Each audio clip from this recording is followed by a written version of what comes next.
Welcome back, Devils fans. It is your host, Ace, here on Running with the Devils, where we are talking New Jersey Devils hockey all year long. Please hit that subscribe button, smash the like, share with a friend. Thank you very much. And one of the hot issues of the current times seems to be, should the New Jersey Devils look into reacquiring Taylor Hall? Now, this one is very complex. It's not a short answer. And I'm going to take a look at a couple things before I give my final opinion, but there's a lot more than meets the eye in this one.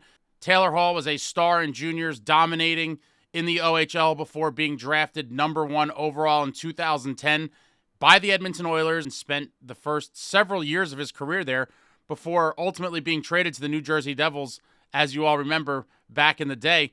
But let's take a look at what Taylor Hall is currently doing in Chicago this season. So far this season, he's played 42 games. He has 8 goals and 14 assists for 22 points. A minus 16, but that's to be expected on a bad team. 1 power play goal, 3 power play points, and 1 game-winning goal, averaging 15-11 time on ice per night. Currently over half a point per game on a bad team. Not too shabby. And then we just take a look back at his career. And as I mentioned, starting off with the Oilers, had some good seasons. Rookie season, 42 points. Then he gets better, 53, 50, had 80. And you just look down the list here. And he's had a long, pretty decent career, playing in 874 games, registering 274 goals, 445 assists for 719 points. He's almost like a 0.9 points per guy player for his career. Not too bad. And you see he's been around. He's a veteran of the game. He's been in situations all over the league, varying from young rebuilding teams to veteran teams with Boston. I'll come back to that in a minute. And everything in between. I really want to hone in on that 2017-18 season he had with the Devils. It was his second season in New Jersey. He had 39 goals and 54 assists for 93 points, was plus 14, averaging a little over 19 minutes a game. And what a monster season it was. An absolutely monster season for Taylor Hall, which culminated in him winning the Hart Trophy as the most valuable player in the league. I mean, wow, if that doesn't tell you the story. Typically, especially in recent years, the Hart Trophy winner has 120, 130 points. Obviously, the Connor McDavid era is a little bit different, and some of these guys are putting up massive point totals. But that really goes to show you how good Taylor Hall was and how important he was to that New Jersey Devils team in 2017, 2018. And when you look at the rest of the team, the second highest scorer on the team was Nico Hischier in his rookie season. Young Nico at 19 years old had 52 points in all 82 games played. Taylor Hall played 76 games, had 93 points. So you see a differential between number 1 point scorer Taylor Hall at 93, Nico Hischier at number 2 with 52 points. That is a staggering 41-point difference between your top scorer and your second scorer. That should tell you all you need to know. And when you look at the roster, with all due respect to some of these guys, you have some fine players on there. Jesper Bratt, also his rookie season. But when you look at the roster in totality, on paper, that was not a very good team, if we're being honest. Not a very good team at all. And Taylor Hall single-handedly dragged them to the playoffs en route to winning that Hart Trophy. Dragged the New Jersey Devils to the playoffs. They ran into the early phases of what would become a mini dynasty in Tampa Bay and the Lightning. I mean, wow. What a start of an era for them. But that was kind of the beginning of it. This is when the Tampa Bay Lightning were going to go on their runs before they could win it all, and we ran into them early.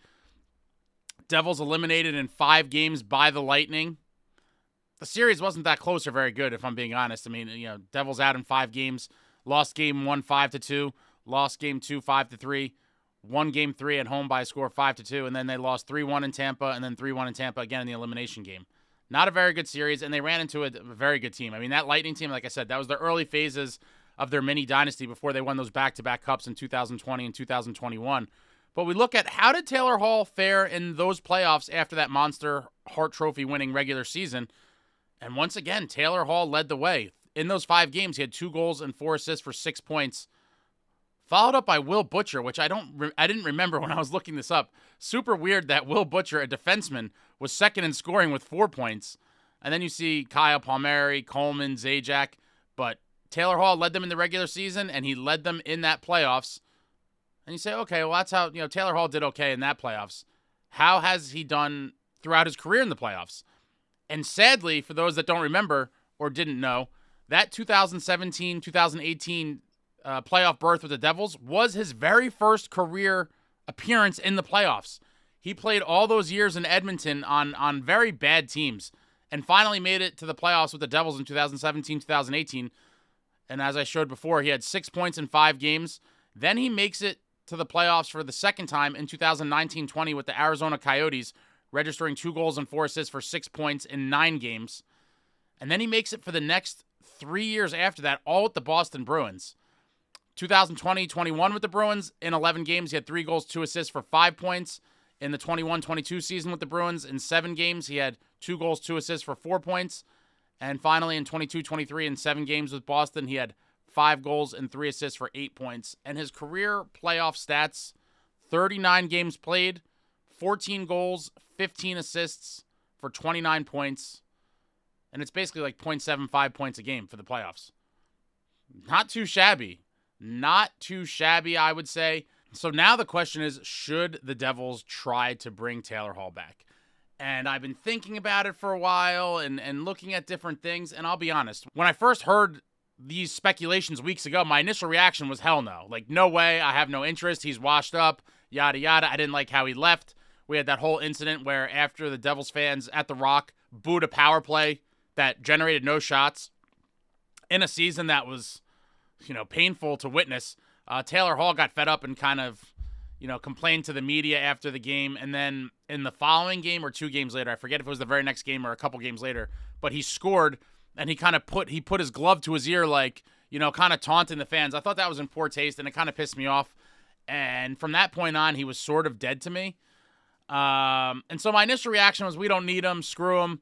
He's not going to help us. But as I've started to, process it a little bit further, my mind has started to change somewhat. And now I will say a lot of this, I think, was spearheaded by his recent interview on Spittin Chiclets the weekend of the Winter Classic. I'll put the link in the description for you to check that out. It's a pretty good interview. I'd highly recommend watching it. But he sat down with Spittin Chiclets, and when I watched the interview, he seems like a much more mature player that wants to win, that kind of has his priorities straight. Now, not to make excuses for him, but I do believe throughout his career, he was not really surrounded by the best types of players or locker rooms to kind of mentor and nurture him. He spent the first 6 years of his career on a fairly young, inexperienced, and quite frankly, bad Edmonton Oilers team. Then he came to a very young Devils team, which was kind of in a state of disarray, if we're being honest about it, right? The Devils were just kind of a mess in the post-Martin Brodeur era for quite a while. Then he goes to the Coyotes, another team that didn't really have their stuff together. And then a quick little stint with the Sabres, again. And then finally, I believe for the first time in his career, now 10 years into it, he ends up in the Boston Bruins organization. The Boston Bruins organization definitely helped mold and kind of ground him, I believe. Something that I think would be useful to all players much earlier on in their career. The way the cards were dealt to Taylor Hall, he was kind of playing in dysfunction for nearly a decade, and it's unfortunate. Guys that I've talked to and interviews I've watched, time and time again, all the NHL players tell you how at the early stages of their career, they were all mentored by veterans, guys that have won before, guys that have played forever, and kind of show you the way. I feel like he lacked that for nearly the first decade of his career. He finally gets to Boston, and he's around some solid veterans who've won cups, who've been in playoff battles, who've been in the league forever. And I think that kind of really put it all into perspective for him. And after watching the interview where he talks about some of this stuff, again, link in description, check it out, Taylor Hall and Chiclets, I started to come back around a little bit. I was like, all right, you know what? Maybe he's not the same kid. People mature a lot in 5-6 years, right? And, he left the Devils years ago. And I was like, all right, he seems like he's matured some. And I do think that was largely in part to his stint in Boston. And I started to think about it. I'm like, okay, well, if he is not going to be this kind of arrogant, punkish kid, could he help the New Jersey Devils? And I'm sitting there thinking about it, and I'm like, I don't know yet. But then I really started to dig deep. Now, let me start off by saying he currently makes $6 million, which I have no interest in paying. But it has been reported that the Blackhawks are not looking for much for him. They're looking for like a third-round pick by some reports. So it's not going to cost a lot to get him. Now, if the Blackhawks are willing to retain some salary on him and bring the cost down to the Devils in terms of money and cap hit, a third-round pick, I'll be the first one to tell you I don't value third-round picks personally. I am fully in win-now mode for this New Jersey Devils club, and a third-round pick is not doing anything to help us win anytime soon. And so, therefore, I would use that as an asset to bring in win-now players. Can Taylor Hall be a win-now player? And I'm sitting there and I'm like, his best days are behind him, and that's fine. That's why everyone's saying, oh, he's washed up, yada, yada. But in the end, we're not looking for Hart Trophy-winning Taylor Hall. We are looking for a guy to fill a role and improve this roster. And when I look at the current lines and the lineup, I'm like, you know what? I think Taylor Hall can help this roster. You obviously see the top two lines, Timo Meier, Nico Hischier, Stefan Noesen. Love this line. I think they're going to be beastly in the playoffs. The best is yet to come, in my opinion, and I look forward to seeing them in April and beyond. And then the Palat, Jack Hughes, Jesper Bratt line. Palat has played much better as of late, chipping in goals here and there, providing some defensive responsibility to that line. He gets on the wall, wins some board battles. And so I do like Palat. Obviously, a lot of people are disappointed with his production given his contract status, but there's nothing we could do about that now. And then we see the third line, Paul Cotter, Justin Dowling, Dawson Mercer, and the fourth line of Tatar, Lazar, Bastian. Now, I'll be the first to tell you I do believe that the bottom six definitely needs to be tweaked, whether that's a combination of trades, bringing up guys from Utica and seeing who could do what at the big stage. Fine, but for right now, I look at this lineup and I say, you would be kidding yourself. Absolutely kidding yourself if you did not believe that Taylor Hall in this lineup improves the team. He certainly does. He absolutely does. And then I started to think, okay, well, if the Devils were to get Taylor Hall, where would he play?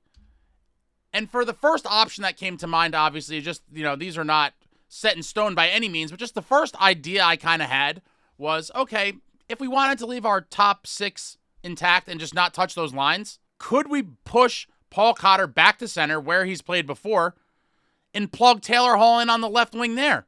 Now giving you a third line of Taylor Hall, Paul Cotter, and Dawson Mercer. I like the way that looks on paper, and I might like the way it looks on the ice even more. Very attractive first scenario, in my opinion. I was like, wow. I like the overall team much better with just that one move. Just that one move. And then I was like, okay, what's another scenario that could be possible? Scenario number 2. Do you test him out on the wing with Jack and Jesper Bratt? This could be lightning in a bottle. This could be the type of resurgence that Taylor Hall needs. Obviously, in the twilight of his career, looking to win a cup, could he be the missing link to really get Jack Hughes and Jesper Bratt going? Could he be a guy to help elevate their games even more? I think it's worth trying, at least in the practice, right? Let's see what they could do. And that would leave a third line now of Palat on the left wing, Paul Cotter at center, and Dawson Mercer on the right wing. Now, there's a million other combinations you could do if you wanted to start shaking up the lines, entirely. I just, for the sake of this exercise, said, without too much disruption, what are a couple scenarios where I think Taylor Hall could work? And I think he could potentially work in either one of those scenarios I just showed. Now, after I saw this, I was like, you know what? I will say I am firmly now on the Taylor Hall train. Assuming that either Fitzy's able to talk to him or it's conveyed somehow. I don't know all the rules. There's a lot of different rules with talking to guys and stuff. But if the New Jersey Devils are 100% certain that Taylor Hall wants to come to New Jersey, wants to be back in New Jersey, is committed to winning, is committed to being a team player, is committed to fulfilling the role that is given to him, and he is all in on just trying to win a cup and help this team in the best way he can, I am all in on Taylor Hall, my friends. All in, assuming there could be some salary retention. I think the $6 million is crazy. And there's other moves that could be made as well. But even when you're looking at this, with Taylor Hall either on the second or third line, I now look at this lineup and I say, wow, we could really be one other move away from really trying to push this group over the hump to really contend for a cup. You get another fourth line piece, or maybe another fourth line piece in a trade and a Utica guy that kind of click. This team could be dangerous, but I definitely have come around to the idea. I like it. The price has to make sense. Hopefully Chicago would retain. And if they're willing to retain, I would probably even give them a second-round pick. I probably would. If they're going to retain a good chunk of that salary, ideally I'd still like to only give the third. But if it came down to it and there was other bidders and we had to give up the second-rounder with the retention, I probably would, because I think this is a win-now move, and I think he could really help on either that second or third line. I think he is the perfect middle six guy to target. And the Blackhawks will be trading him. He's going to be an unrestricted free agent. The Blackhawks are going nowhere fast. They're at the beginning of that rebuild led by Connor Bedard, and they're going to cash him in for whatever they could get. And I do think there will be other playoff teams inquiring on his services. I really would hate to see him go to Toronto. I really would hate it. And I feel like that's a good possibility. I would love to see the Devils beat them to it, make a deal with the Blackhawks, bring Taylor Hall back, and figure out where he's best utilized in this lineup. But I think he would be an incredible option on either the jack line or the third line. And then you're only one other move or so away from, I think, truly being a contender. But it all starts with, is his head in the right place?